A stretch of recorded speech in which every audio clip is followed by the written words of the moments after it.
அனைவருக்கும் வணக்கம். அடுத்ததாக நன்கறிந்த பாடலாசிரியர், மிக குறைவாய் அறியப்பட்ட கவிஞர் அண்ணன் கார்த்திக் நேத்தா. இதுவரை அவரது ஞாலப் பெரிதே ஞானச் சிறுமலர், தற்கண்ட தூயம், தவளைக்கல் சிறுமி, தேனை ஊற்றி தீயை அணைக்கிறான் திகம்பரன் போன்ற கவிதை நூல்கள் வெளிவந்திருக்கின்ற தமிழ் ஸ்டாலில் போனீங்கன்னா உங்களுக்கு தெரியும், வசந்தகுமார் அண்ணாச்சின்னு ஒருத்தர் கராரா நாள் போயிட்டு இருந்தா, என்ன தம்பி என்ன பண்ணுற அப்படின்னு. ஐயா அதான் கவிதை இருக்கட்டும், உருப்படுறதுக்கு என்ன பண்ணுற அப்படின்னு கேட்பாரு. ஆனால் அப்படி ஒரு கராராக விமர்சனம் வச்சுருக்க ஒருத்தர் நம்மக்கிட்ட ஒரு தம்பி புக்கு போட்டிருக்கான், பிரமாதமாக இருக்குது கவிதைன்னு சொல்லக்கூடிய ஒரே பேராக கார்த்திக் நேத்தா அவர்களோட பேர் தான் இருக்குன்னு மட்டும் சொல்லிடுறேன். வசந்தகுமார் சார்பா மகனே.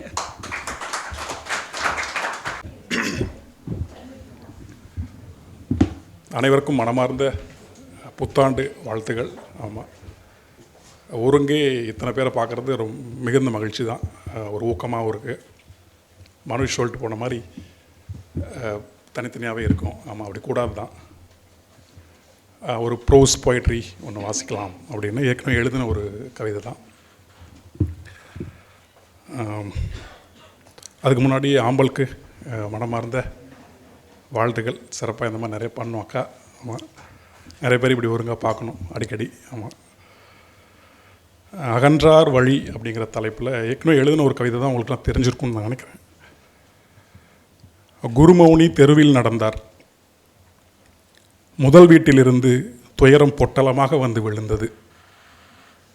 சிரித்து கொண்டே நடந்தார். இரண்டாம் வீட்டிலிருந்து கோபம் பொட்டலமாக வந்து விழுந்தது. சிரித்து கொண்டே நடந்தார். மூன்றாம் வீட்டிலிருந்து பொறாமை பொட்டலமாக வந்து விழுந்தது. சிரித்து கொண்டே நடந்தார். நான்காம் வீட்டிலிருந்து மகிழ்ச்சி பொட்டலமாக வந்து விழுந்தது. வாசலில் நின்று உள்ளே எட்டி பார்த்தார். குழந்தை ஒன்று தனது உணர்வுகளோடு விளையாடி கொண்டு வேண்டாதவற்றை வீசி எறிந்தது. சிரித்து கொண்டே நடந்தார். ஐந்தாம் வீட்டிலிருந்து எதுவும் வந்து விழவில்லை. சற்றே உள் சென்று பார்த்தார்.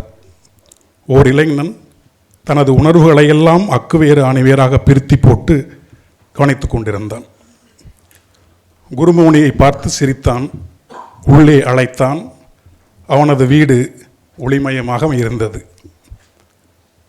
ஒவ்வொரு பொருளும் கலை முழுமையோடு இருந்தது. கண்ணாடி முன் நின்று, இந்த கண்ணாடி இவ்வளவு தெளிவாக காட்டுகிறதே என்றார். ஓ அதுவா, அது எனது துயரத்தால் செய்யப்பட்டது என்றான். அருகிலிருந்த சாய்வு நாற்காலியில் அமர்ந்து, இதில் அமர்ந்து பார்த்தால் உள்ளும் வெளியும் துல்லியமாக தெரிகிறதே என்றார். ஓ அதுவா ஐயா, அது எனது அனுபவத்தால் செய்யப்பட்டது என்றார். அடா, இது என்ன, அணிகலன்களை மீறி கனிவில் ஜொலிக்கிறதே இந்த சிலையின் முகம் என்றார். அது எனது மகிழ்ச்சியிலிருந்து செதுக்கப்பட்டது என்றான். பூச்சாடியில் இருந்த மலர்களின் வாசம் அறையெங்கும் நிறைந்திருந்தது. ஒரு பூவை எடுத்து முகர்ந்தார் குருமௌனி. பெரியவரே, அந்த பூக்களும் அவற்றின் வாசமும் எனது குழந்தையின் பால்மணத்திலிருந்து செய்யப்பட்டவை என்றான். அலமாரியில் இருந்த புத்தகத்தை எடுத்து பார்த்து, ஆகச்சிறந்த தத்துவங்கள் எல்லாம் இந்த புத்தகத்தில் இருக்கிறதே. அண்டை வீட்டார் வீசி எறியும் குப்பை பொட்டலங்களிலிருந்து எடுத்து எழுதப்பட்ட புத்தகம் ஐயாது. வாழ்வின் உண்மைகள் நாம் கவனிக்காமல் வீசி எறிவற்றில் தான் இருக்கின்றன என்றான். ஆனால் பக்கத்து வீட்டு குழந்தை என்று இழுத்தார் குருமௌனி. ஆஹா, அந்த குழந்தை வீசி எறிந்தது நான் அதனிடம் தந்த மகிழ்ச்சியை. குழந்தைகளுக்கு சொந்த மகிழ்ச்சியே போதும் என்று சிரித்தான். கிளம்புவதற்கு முன் அவனது அனுபவத்தை, அவனது மகிழ்ச்சியை ஒரு முறை பார்த்தார் குருமௌனி. அவனது குழந்தையின் பால்மணத்தை ஆழமாக சுவாசித்து விட்டு அவனது பிம்பத்தில் தனது முகத்தை சரி செய்து கொண்டார். குளிரத் தொடங்கி இருந்தது. கிளம்பியவரிடம் சென்று ஒரு கம்பளி போர்வையை பணிவுடன் தந்துவிட்டு சொன்னான். முதிய குழந்தையே, ஐயா, இந்த கம்பளி எனது மனைவியின் மாபெரும் பொறுமையும் கருணையும் இழைத்து பின்னப்பட்டது. மகிழ்ச்சி, நன்றி. அனைவருக்கும் மீண்டும் என்னுடைய மனமார்ந்த புத்தாண்டு வாழ்த்துக்கள். அடுத்ததாக பதிப்பாளர் கவிஞர் அண்ணன் நரன் அவர்கள் உப்புநீர் முதலை, 7ஆம் நூற்றாண்டின் குதிரைகள், லாகிரி, மிளகு, பருத்தி மற்றும் யானைகள் ஆகிய கவிதை தொகுப்புகள் வெளிவந்துள்ளன. வேட்டை நாய்கள் எனும் நாவலும், கேசம் சரீரம் போன்ற பல்வேறு சிறுகதை தொகுப்புகளும் வெளிவந்துள்ளன. வரும் புத்தக கண்காட்சியில் 2 நாவல்கள் வெளிவர இருக்கின்றன. மான்கள் இறந்த பிறகும் கொம்புகள் எப்படி சண்டை போடுகின்றன என்பதை கூற அண்ணனை அழைக்கிறேன்.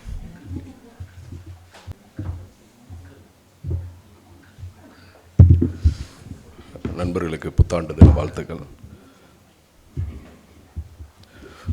மிளகுபருத்தி யானைகள் தொகுப்பிலிருந்து ஒரு கவிதை. அம்மா என்று ஒரு பாலூட்டி விலங்கு பெரும்பாலும் சாம்பல் நிற மீன்களை துடிப்போடு நீர்நிலையில், சலனமற்று வறண்ட பாறையில், வெட்டுப்பலகையில், அரிவாள் மனை நுனியில், பலமுறை கொதிசட்டியில் பார்த்திருக்கிறேன். இளையவன் சாம்பல் நிற மீன்களை பலமுறை அம்மாவின் வயிற்றில் பார்த்ததாய் சொல்கிறான். ஸ்கேன் சென்டர்களுக்கு செல்கையில் எப்படி கருப்பிடிக்கிறது என்பதை விளக்கும் படங்களில் மீன் குஞ்சுகளை போன்ற ஒன்றை கண்டு சொன்னான். நான் அதை மீச்சிறு சர்ப்ப குஞ்சுகள் என்று சொன்னேன். நீராட செல்கையில் அம்மா குளத்திற்குள் மூழ்கி ஈற்றுக்கு ஆயிரக்கணக்கில் மீன் குஞ்சுகளை பிரசவிக்கிறாள் என்று சொன்னான். எனக்கு தெரியும், அம்மா எல்லாவற்றையும் பிரசவிப்பாள். குளத்தில் மூழ்கி மீன் குஞ்சுகளை, வயல்வெளிகளில் மரிக்குட்டிகளை, தொழுவத்தில் கன்றுகளை, சாக்கடைக்குள் பன்றிகளை, சமையலறை பொந்தில் பூனைக்குட்டிகளை, ஈரச்சருகுகளுக்குள் விரியன் குட்டிகளை, பழைய அட்டைப்பெட்டிகளின் உள்ளே எலி குஞ்சுகளை, அன்று நிர்வாணமாய் படுத்தபடி பிள்ளைகளுக்கு முளை அமுதூட்டிய பொழுது அம்மா ஒரு பாலூட்டி விலங்கை போல தெரிந்தாள். சாம்பல் நிற பூனைகளுக்கு இது ஒரு தொடர்ச்சியான கவிதையாக இருக்கும். நீங்கள் நிறுத்த சொல்கிற இடத்துல நிறுத்திடுறேன். சாம்பல் நிற பூனைக்கு யாரையும் நகங்களால் கீற தெரியாது. பால் நிற பூனைக்கு மதில் தாவும் வல்லமை தெரியாது. கருத்த பூனைக்கு வாய் சுட்டு கொள்ளாமல் பாலருந்து தெரியாது. கபில நிற பூனைக்கு மீன் வாசனை நுகர தெரியாது. இரட்டை நிறம் கொண்ட பூனைக்கு காதலிக்க தெரியாது. அவை ஒருதாய் பிள்ளைகள், தெரியாததின் குழந்தைகள். பேறுகாலம் முடிந்ததும் தாய் இறந்து போனாள். தெரியாததின் 5 குழந்தைகளும் இறந்த பூனையின் மடியிலிருந்து திரிந்து போன உறைந்த பாலை அருந்தின. அம்மா எடுத்து வந்து தன் முளையில் இருத்தினாள். அன்று நிர்வாணமாய் படுத்தபடி அவற்றுக்கு முளையமுதூட்டிய பொழுது மீண்டும் ஒரு முறை அம்மா பாலூட்டி விலங்கை போல தெரிந்தாள்.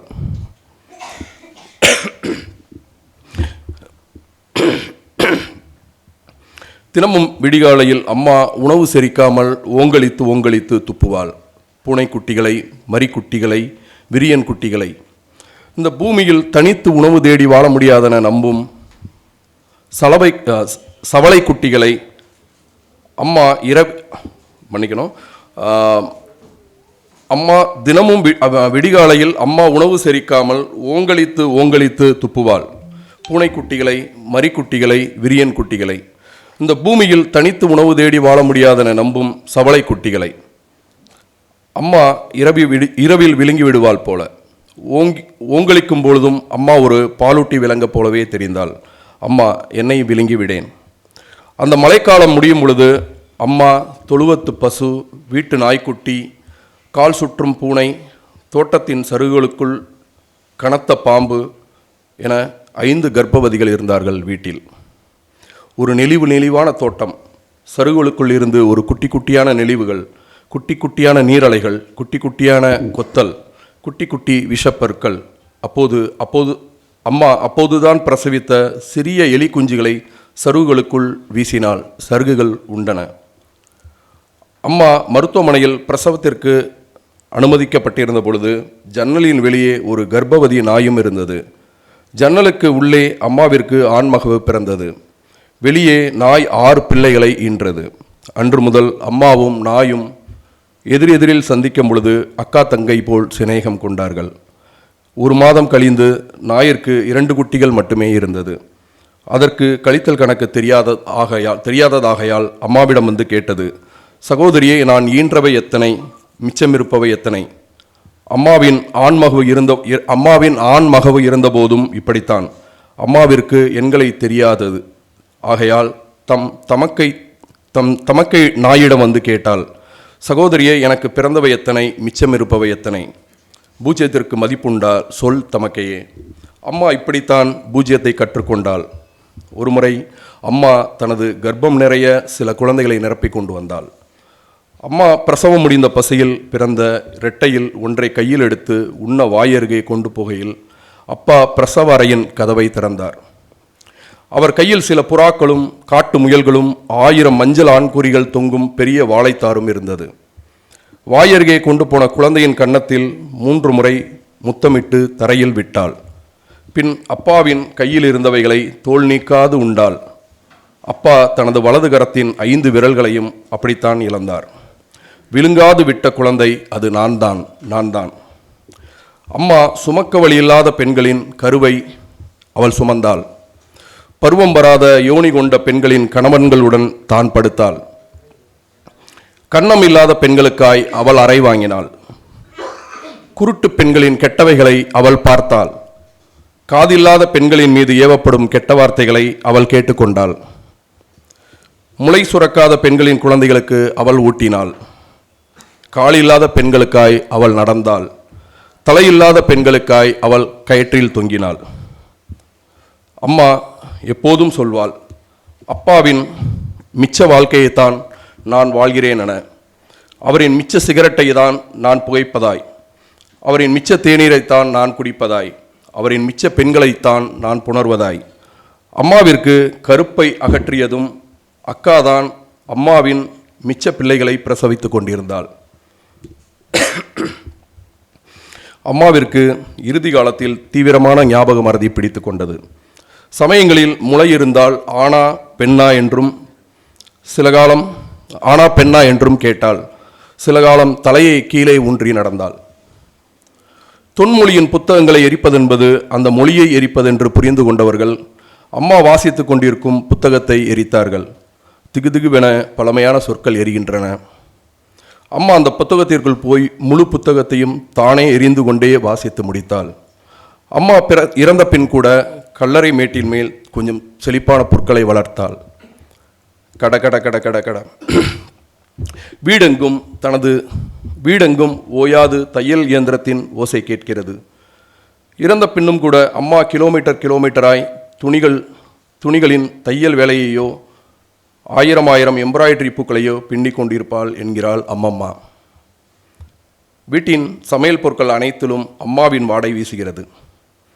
அம்மா இன்னும் எங்கிருந்தோ சமைத்து கொட்டுவதாய் அப்பா பிதற்றி கொண்டிருந்தார். எனக்கு தெரியும், அம்மா இப்போதுதான் ஓய்வாய் நிர்வாணமாய் கால் மேல் காலிட்டு அமர்ந்து தனக்கு பிடித்த சிகரெட்டை பிடித்து கொண்டிருப்பாள். நிச்சயம் அவளின் கையில் ஜானி வாக்கர் விஸ்கி இருக்கும். அவளின் உதடுகள் அவளுக்கு பிடித்த ஆணின் உதடுகளோடு பொருந்தி இருக்கும். எனக்கு அம்மாவை நன்றாக தெரியும். நன்றி. கவிஞர் பதிப்பாளர் நரன் அவர்களுக்கு நன்றி. இந்த 2025 நான் ஒரு உண்மையை புரிஞ்சுக்கிட்டேன். கனிமொழிக்கு ஏதோ என் மேலே வன்மம். ஏன்னா எல்லாரும் அவ்வளோ ஜாலியாக கவிதை ரசிச்சுட்டு இருக்காங்க. என்னை தூக்கி போய் கமிட்டியில் போட்டு எனக்கு காலையில் வரைக்கும் ஒன்றுமே தெரியாது. என்னை தொகுப்பாளராக போட்டு நான் அதை அனுப்பிச்சிட்ருக்கேன். அடுத்ததாக கவிஞர்